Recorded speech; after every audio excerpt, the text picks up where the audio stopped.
So how do you get over a writer's block? What is a writer's block?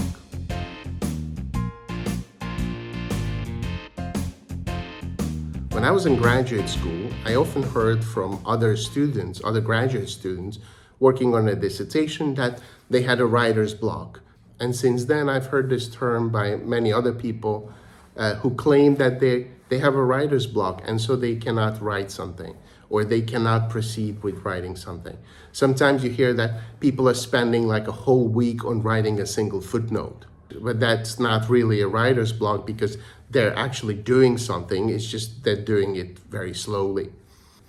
But we all know the situation when you want to write, you want to produce something, but somehow you're unable to because the ideas don't flow to your head and you're distracted and you're constantly thinking about something else, possibly because you need to do a lot of other things, but also somehow you lack this creative energy in you. And so that hinders you in writing. So here I just wanted to mention 5 little things that help me to get over these periods of inactivity or situations where I cannot start writing properly. And the first and probably the most important of these is that you just do it for 5 minutes. So that means that instead of planning out to work on something for, say, the next 5 hours or 5 days or something, you just sit down and work on it for 5 minutes and see what happens. And quite often, I would say like 80% of the time, maybe even 90% of the time, those initial 5 minutes allow me to get into the groove and start working. And then the hours fly by. And after like 4 hours, I've actually produced something. And then I'm usually at the point where it's much easier to pick up my flow of thinking and then just continue writing. And technique number 2 is that you need to read to get some new ideas. And this is because you might have a lot of knowledge in your head, but it's very hard to bring it out in a structured way, or even just to tease out a tiny piece of that and start writing on that. So it is much easier to actually read something than disagree with something you read and then react to that. So it's almost like you're writing an argument. You're arguing against somebody. And as you do this, you formulate your ideas, and sometimes that leads to something more substantial because you can keep going on and maybe examine this little thing from different perspectives. So for me personally, reading has always been one of the primary modes of getting new ideas and also of starting writing. Sometimes when I read, I make notes, and sometimes I just leave the reading aside and I sit down and write out a paragraph, sometimes even a page, and that allows me to begin something which otherwise I would not have been able to begin. And number 3 is that you can write something as an email. So forget the audience and write something to a friend. Explain the ideas you have in your head in a way that the most important thing is that you get the idea across. So forget about the audience, forget about writing in a very scholarly way, and think about the idea, how you want to convey that to your friend. And it allows you to write much freer. And so once you've done that and you have a sizable chunk of text, then you can put it into a Word document and you can go through it again. And basically the whole idea is already there. You just need to reformulate it, maybe in a way that is more scholarly and more suitable for academic writing. So you add footnotes, references, and maybe you change some of the language so it's not that informal anymore.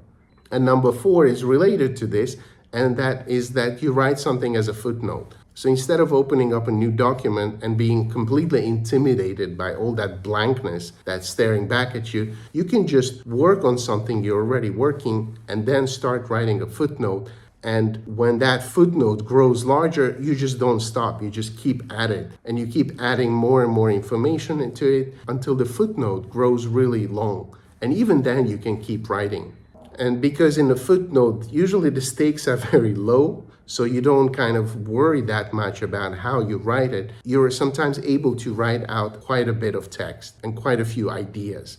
And then, of course, you can take that footnote, cut and paste into a new document, and you don't have a blank document anymore, but you have like a page or a page and a half already written. And then you can work with it. And so you kind of bypass this difficulty of starting something, of starting a new project.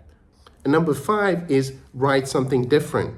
You don't always have to write what you intend to write. Well, sometimes you have a deadline and you need to write something, But even then, writing something else is better than not writing anything at all. So when you're unable to write on a certain topic, this new project that you need to write on, you can switch to something for which you do have ideas. And once you start writing that, you can maybe switch back because your process of writing has already begun. And so you get into this rhythm of writing and your brain functions in a different way. And then maybe, it doesn't always happen, but maybe you can apply that momentum to writing what you really need to write on.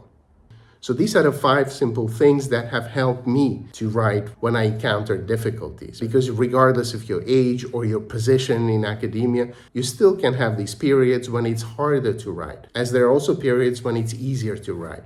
So when it's harder, you can use one of these techniques. And as a bonus technique, so number 6, I would say that you can also improve your efficiency in writing by just being busy with other things.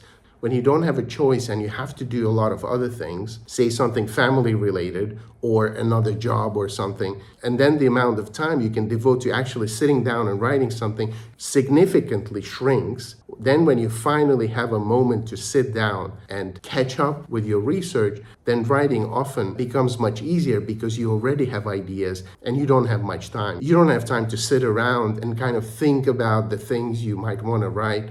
No, you have an idea what you want to put down on paper, and that's probably the most efficient way. Okay, so these are the techniques I use in my daily life. Some of them not necessarily always consciously. I just noticed that these work. So I would be interested in knowing what kind of techniques you've used to get over writer's block. So put them down in the comment section below. Thank you for watching and see you next time.